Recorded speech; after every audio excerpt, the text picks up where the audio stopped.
जय हिंद, जय महाराष्ट्र. मी शिवसैनिक. भावांनो, महाराष्ट्रात काही भोंदू बाबांचा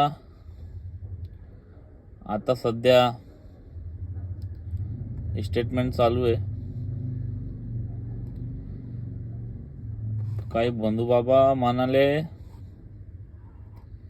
की आता आपल्याला नाथूराम गोडसे व्हावं लागेल. तर नाथूराम गोडसे होण्यासाठी तुम्हाला पहिले मुसलमान व्हावं लागेल. मुसलमान व्हायला तयार आहे का तुम्ही?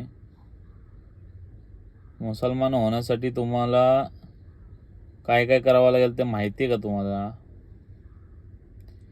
की उगेच बहुमत बसलेले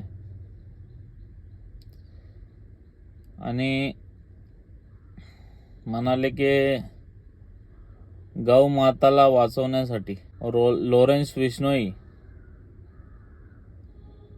व्हावं लागेल. म्हणजे लॉरेन्स बिश्नोई काय स्वातंत्र्याचा लढा दिलेला आहे काय मोठा? कोण आहे कोण लॉरेन्स बिश्नोई?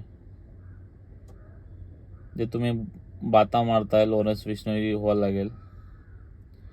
गावागावी लॉरेन्स बिश्नोई व्हावं लागेल. मग लॉरेन्स बिश्नोई होण्यासाठी तर मग सरकारचं काही काम नाही का?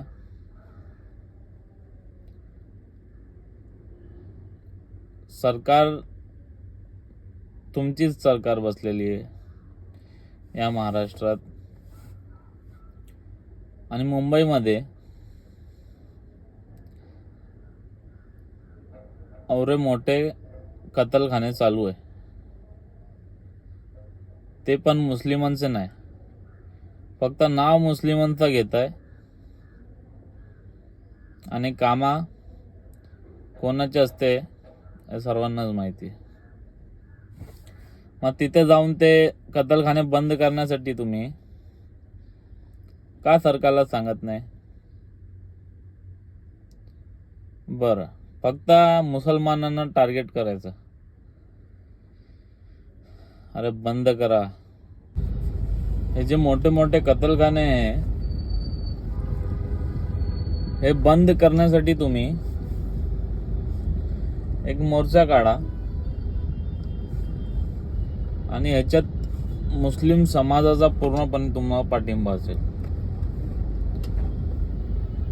म्हणजे कांद्याला कांदा लावून तुमच्या बरोबर त्या ठिकाणी आंदोलनाला येईल. पण तुम्ही पुढाकार घ्यावा. जेवढे पण कत्तलखाने मोठे मोठे ज्याच्यामधून एक्सपोर्ट होतो त्यांना बंद करण्यासाठी आमचा मुस्लिम समाजाचा पूर्णपणे पाठिंबा असेल. तुम्ही जिथे बोलाल तिथे येईल हा मुस्लिम समाज. पण उगीच त्यांना टार्गेट करू नका. जय हिंद, जय महाराष्ट्र, जय भीम, जय शिवराय.